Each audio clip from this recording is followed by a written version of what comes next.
Aí, todos muito bem-vindos a mais uma live aqui no canal Cida Macedo. E aí, pessoal, tudo bem? Como é que vocês estão? Tudo certo? Vamos aqui a mais notícias no canal Cida Macedo.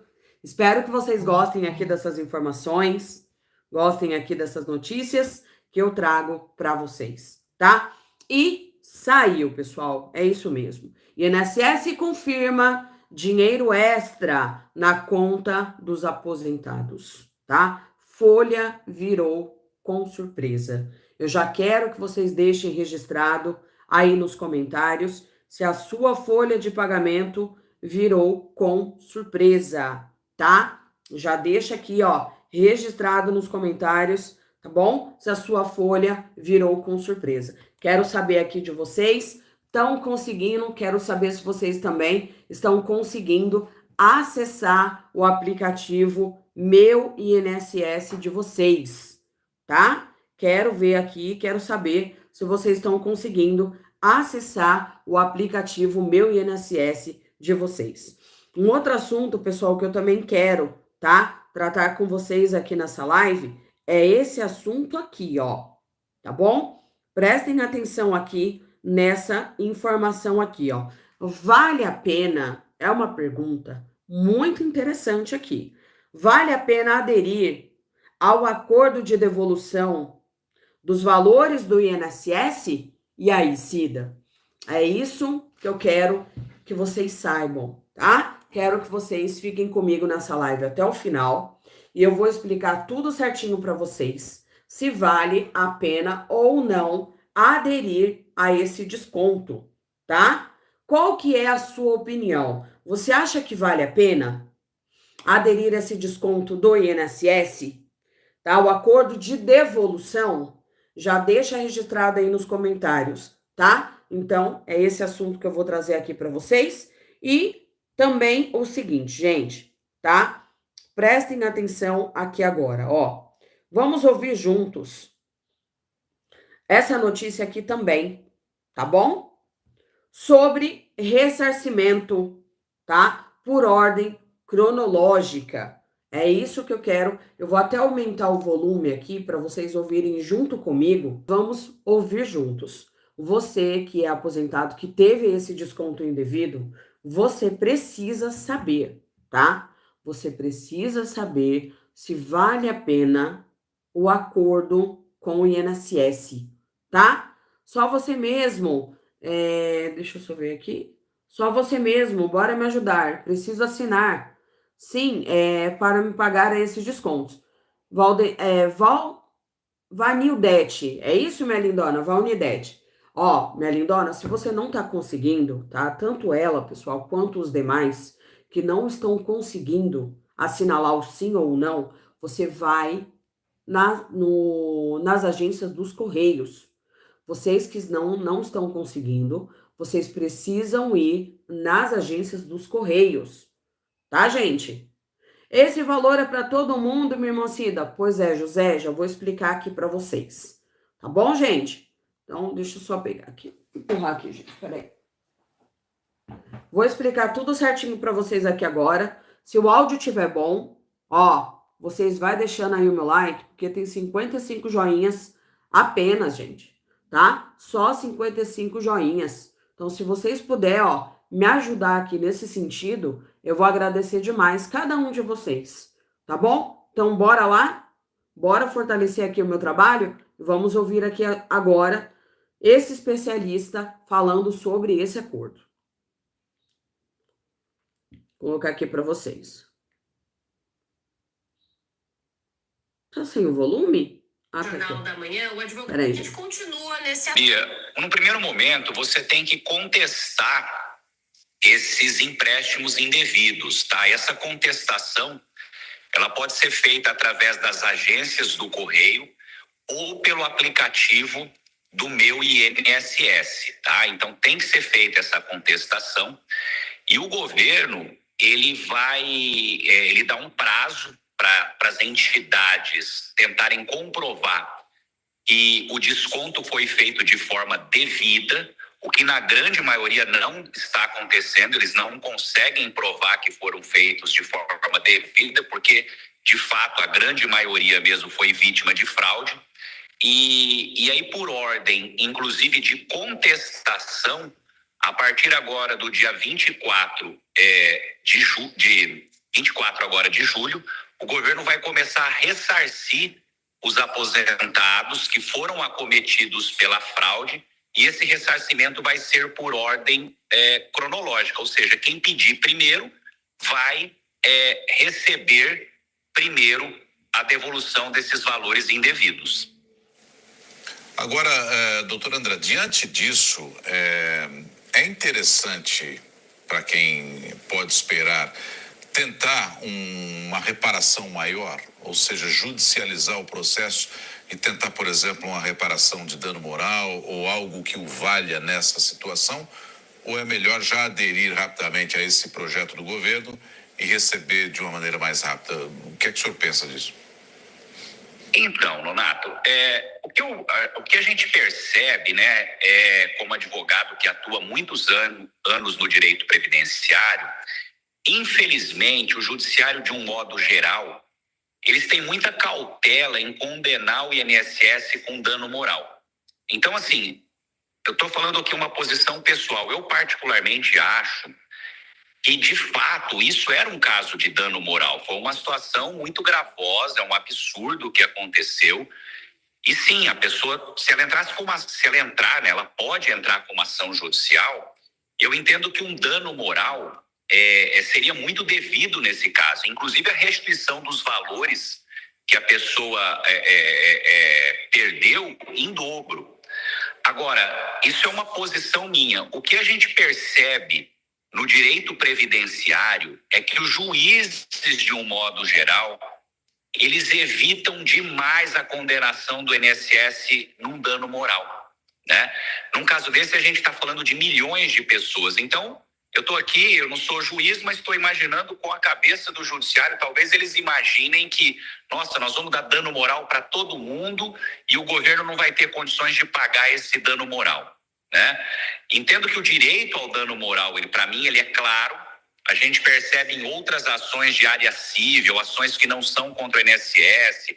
Às vezes a pessoa vai passar num banco, passa naquela catraca eletrônica lá do banco e apita, e a pessoa consegue um dano moral. Eu, particularmente, acho isso muito menos danoso para a pessoa do que uma situação dessa de fraude no INSS. E nessas situações a gente percebe que o judiciário costuma reconhecer um dano moral. Mas contra o INSS o dano moral é muito difícil.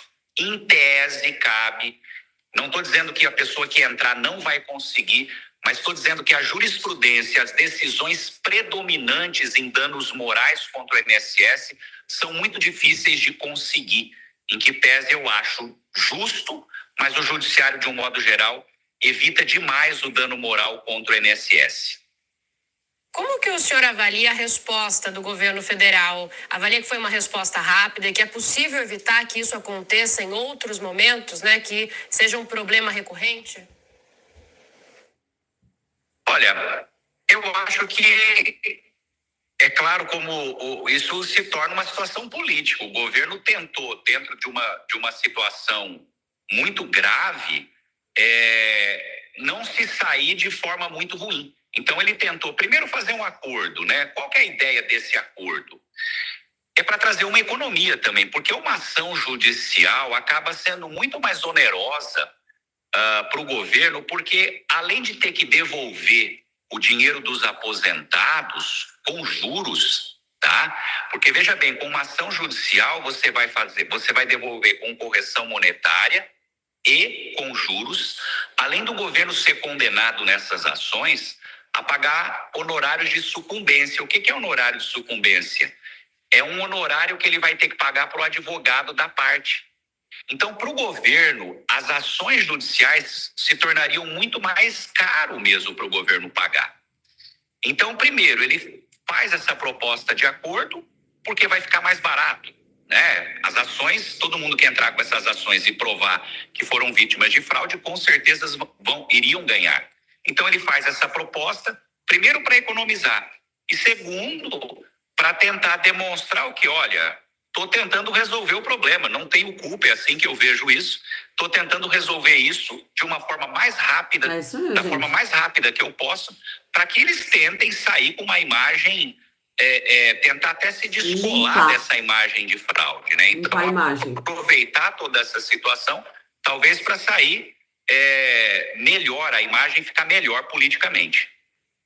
Olha, agradecemos bastante a sua presença, André Benedetti, especialista em direito previdenciário, e a disponibilidade para conversar aqui. Esse advogado, pessoal, previdenciário, vamos falar que ele só falou verdades aqui, né? O INSS quer limpar a imagem, né? Ou até mesmo o governo atual quer limpar a imagem de qualquer jeito, porque sabem, né? Sabem que erraram com os aposentados, né? Tá tudo certo, José, graças a Deus, e com você. Então, gente, é isso, tá? Eles querem, né, limpar a imagem deles, tá? E tem uma outra notícia aqui também, ó, que é a seguinte, né? Vamos trazer essa notícia aqui também.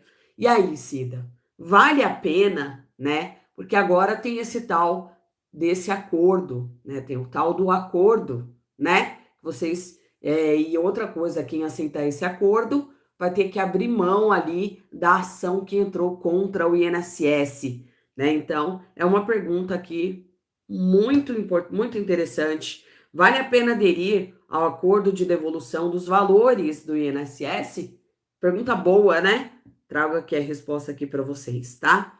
Vamos ver se vai valer a pena. Então, a partir de sexta-feira, aposentados e pensionistas que contestaram, né, descontos indevidos de associações poderão aderir ao acordo do INSS, que é o Instituto Nacional do Seguro Social, e receber também valores aí debitados de forma administrativa, direto na conta, sem a necessidade de acionar a justiça. É isso que eles querem, que vocês não acionem a justiça. Certo, gente? Então, a adesão, no entanto, exige cautela. Advogados afirmam que, ao aceitar o acordo, o beneficiário pode abrir mão de direitos que podem ser buscados aí na justiça, certo? Então, para Rômulo, que é o advogado previdenciário, né, e colunista da Folha de São Paulo, o valor oferecido no acordo é pouco vantajoso, tá? Diante do que pode ser aí obtido pela via judicial, mesmo em um cenário conservador, né, com o juiz condenando apenas R$ 1.000 por danos morais, por exemplo, tá? E sem aí reconhecer a devolução em dobro. O segurado ainda pode receber mais do que pelo acordo. Então, a repetição, tá? Do indébito, né? No caso, em dobro previsto aí no artigo 940 do Código Civil, tá? Se receber em dobro o valor pago indevidamente, isso acontece se a cobrança for feita de má fé, ou seja, de forma intencional, tá? Então, segundo ele, pessoal, o TRF da terceira do Tribunal Regional da Terceira Região, eles costumam reconhecer aí o dano moral, né, os danos morais, em casos de descontos não autorizados, tá? E a devolução em dobro é mais controversa, mas também pode ser aí concedida. E para ele é possível avaliar as chances de sucesso analisando decisões anteriores aos tribunais da região, certo, gente? Então, foi o que o próprio advogado previdenciário falou para vocês aqui nesse vídeo, né? Que é isso que o INSS quer. O INSS quer que vocês venham abrir mão, tá? O INSS quer que vocês venham abrir mão, até mesmo a partir do momento que você assina lá o acordo, se daí eu concordo, vocês vão estar abrindo mão da ação judicial que vocês já entraram, né? Então, só para vocês terem uma ideia aqui, ó. O especialista em direito previdenciário, tá, afirma que para quem tem uma ação judicial em andamento, tá? Aceitar aí o acordo também pode não ser vantajoso. Ele reforça que ao aceitar o acordo, o beneficiário abre mão da possibilidade de pedir a devolução em dobro. E o dano moral, quando você assina o acordo, tá? Se você tem uma ação em andamento, você abre mão de questionar qualquer outra coisa relacionada a isso. Para mim, está aí, para mim, você está abrindo mão de um direito, afirma o advogado. Então, sobre o tempo, né, também, Cida, mas e aí, quanto tempo que pode levar também essa ação contra o INSS? Então, sobre o tempo, pode levar aí um processo judicial para obter aí, né, sobre o tempo que pode levar um processo judicial para quem obter não aderir ao acordo, tá? Ele explica que por se tratar de valores menores, a maioria dos casos deve tramitar no juizado especial federal, que são as pequenas causas, né, gente? E esse juiz, né, esse juizado costuma ser mais rápido, com audiência de conciliação e decisões baseadas em análise documental. E tem locais também que em 6 meses o juizado especial já está dando aí uma decisão, tá? Então, para você que entrou com a ação 6 meses, não é muito, né, gente? Então, quem já ingressou com a ação judicial, mas ainda não recebeu os valores, também pode aí optar pelo acordo administrativo. Nesse caso, será necessário desistir do processo contra o INSS, que é o Instituto Nacional de Seguro Social, que se compromete a pagar honorários advocatícios de 5% nas ações individuais, tá? Ajuizadas entre 23 de abril, antes do dia 23 de abril de 2025, certo? Então, o INSS, ele quer, né, ajudar dessa maneira. E as entidades apresentadas documentação foram 769 mil pedidos de contestação que ainda estão em análise e, por isso, não entram de imediato no cronograma de ressarcimento. Então, em outras palavras, se você já entrou com ação contra o INSS e você achar que esse acordo que o INSS está pedindo para você assinar, ele é mais vantajoso, então, você assinando esse acordo, você abre mão do acordo que você, da ação que você entrou contra o INSS. Então, você que se sentiu lesado, você que foi lesado, é aposentado ou pensionista do INSS, você vai ter que pesar na balança o que é mais vantajoso para você. Continuar com a ação que você já entrou com o advogado previdenciário ou assinar o acordo do INSS e receber aí o que eles têm para oferecer, tá, gente? Então, fica aí, né, a critério de vocês. Não tem como eu falar para você, vai por esse caminho ou vai pelo outro caminho. Você que tem que ver aí o que é melhor para você, tá? Beleza? Queria trazer essas informações e eu espero, claro, que vocês tenham gostado aqui das notícias. Não batemos a nossa meta de likes, falta 50 joinhas aí. Se vocês puderem me ajudar nesse sentido, eu vou agradecer demais aí cada um de vocês, tá bom? Tamo juntos. É isso, pessoal. Essa foi a live de hoje, espero que vocês tenham gostado. Se gostou, capricha aí no meu like, se inscreva no canal, compartilha e eu volto com vocês, tá? Às 5:30 da tarde, tá bom? Tamo juntos. Tchau, tchau.